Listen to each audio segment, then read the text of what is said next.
దేవునికి స్తోత్రం. ఈ దిన మహాగణుడు మహోన్నతుడు పరిశుద్ధుడైన దేవాదేవుడైన యెహోవా కనికర వాగ్దానం. సంవత్సరమును నీ దయాకిరటము ధరింపచేసి ఉన్నావు. కీర్తన గ్రంథం 65:11. ప్రియా మహాగణుడు మహోన్నతుడు సర్వోన్నతుడైన దేవాదేవుని బిడ్డలారా, మీ అందరికీ నూతన సంవత్సర శుభాకాంక్షలు తెలియజేస్తున్నాను. గతించిన సంవత్సరంలో ఎన్నో ఒడిదుడుకులను, ఇరుకులు, ఇబ్బందులు, శోధనలు, వేదనలు, అపాయములు, అవాంఛనీయ సంఘటనలు మొదలగు ఎన్నో మనం జయించి దైవ సహాయం వలన మన ప్రాణప్రియుడు యేసుక్రీస్తు కృపలను మరి యొక్క నూతన సంవత్సరంలో ప్రవేశించున్నాం. ఇది దేవుని అనుగ్రహించు దేవుని కృపావరమే. దేవాదేవునికే మహిమ కలుగును గాక, దేవాదేవునికే ఘనత కలుగును గాక, దేవాదేవునికే మహిమ ఘనత ప్రభావములు ఆయనకే చెందును గాక. దేవుని మహాకృపను బట్టి మరొక నూతన సంవత్సరంను దయాకిరటం దేవుడు అనుగ్రహించిన బట్టి దేవాదేవునికి కృతజ్ఞతాస్తులు మనం చెల్లిస్తున్నాం. గత సంవత్సరంలో వ్యక్తిగతంగాను కుటుంబపరంగాను ప్రభు మనకు ఎన్నో విధములుగా సహాయం చేశారు.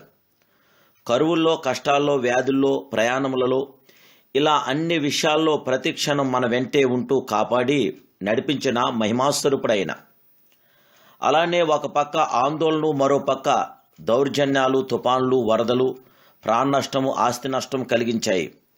ఇలాంటి పరిస్థితుల్లో కూడా మనకు ఏ అపాయం రాకుండా మనను భద్రపరిచిన మహిమాస్వరూపుడు మన యేసయ్య.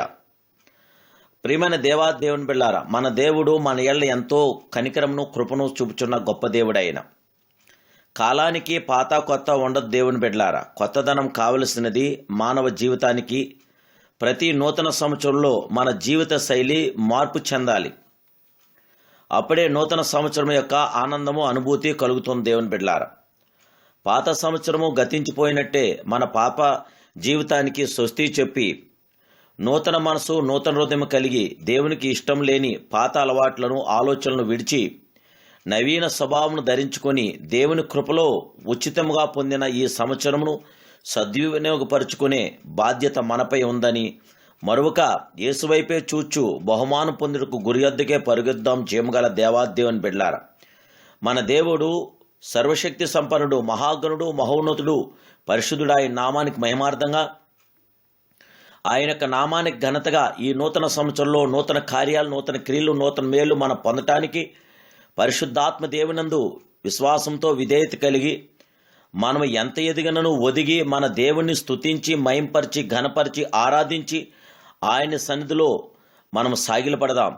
ఈ నూతన సంవత్సరంలో నీ జీవితాన్ని ప్రభు తన మహిమతోనూ వెలుగుతోనూ నింపాలని, నీకున్న ఆశలు, ఆశయాలు నెరవేరాలని మనసారా కోరుకుంటూ దేవాదేవుని ప్రార్థించండి.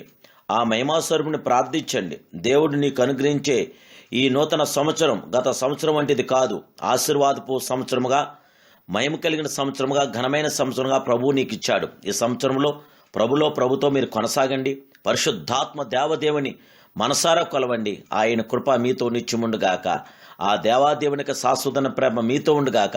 అబ్రాహామును ఆశ్రయించిన దేవుడు లోతును ఆశ్రయించాడు. అలాగే దేవాదేవుని బిడ్డలారా, అబ్రహాముని ఆశ్రయించిన దేవుడు, ఇస్సాకును ఆశ్రయించిన దేవుడు, యాకోబుని ఆశ్రయించిన దేవుడు నేడు మిమ్మలను, నన్ను కూడా ఆశ్రయించగల గొప్ప దేవుడు. జయముగల దేవుని బిడ్డలారా, మన దేవుడు ఆశీర్వాదాల కర్త, మన దేవుడు దీవెనల కర్త, మన దేవుడు జయకర్త, మన దేవుడు విజయకర్త. మీ జీవితాల్లో, నా జీవితంలో జయ విజయం అనుగ్రహించడానికి ఆ దేవాదేవునందు సాగిలపడండి. దేవుని కృప నిత్యం మీతో ఉండుగాక. ప్రార్థన. మహాపరిశుద్ధుడు, మహోన్నతుడు, సర్వోన్నతుడు, సర్వాధికారి, సర్వశక్తి సంపన్నుడు అయిన పరమ తండ్రి, ఈ నూతన సంవత్సరం మీరు మాకు ఇచ్చిన విధానం బట్టి నీకు స్తోత్రాలు. అయ్యా, ఈ నూతన సంవత్సరం నీ వాగ్దానం నెరవేర్పు మా పట్ల జరిగించండి. నీ వాగ్దానాలు ఎన్నెన్నో అన్నీ అవునన్నట్లుగా ఉన్నవి. దేవా, నీ వాగ్దానం చేత మమ్మల్ని బలపరిచి నీ మాట చొప్పున మాకు జయమనుగ్రహించండి. ఈ నూతన సంవత్సరంలో నూతన కార్యాలతో, నూతన క్రియలతో, నూతన మేలుతో, నూతన వెలుగుతో, నూతన జీవంతో, నూతన సమాధానంతో నీ పిల్లలను మమ్మల్ని నింపి నీ పరిశుద్ధాత్మ అభిషేకం మాకు దయచేసి మమ్మల్ని అందరినీ కూడా చేయి పట్టి నిత్యము నడిపించమని అడుగుచున్నాను. పరమ తండ్రి, మీ కార్యం మా పట్ల జరిగించండి. మా అందరి జీవితంలో జయ విజయం మీ పిల్లలు మాకు అందరికి కంచివేయండి. మీ కంచిగల తోటలు మమ్మల్ని బలపరచండి. ఉత్తమ దాక్షలు మీతో అంటుకట్టి మీరున్న స్థలంలోంచి దీవెన ఆశీర్వాదాలు మాకు దయచేయమని యేసునామములో ప్రార్థిస్తున్నాను పరమ తండ్రి. Amen, amen, amen. May God bless you.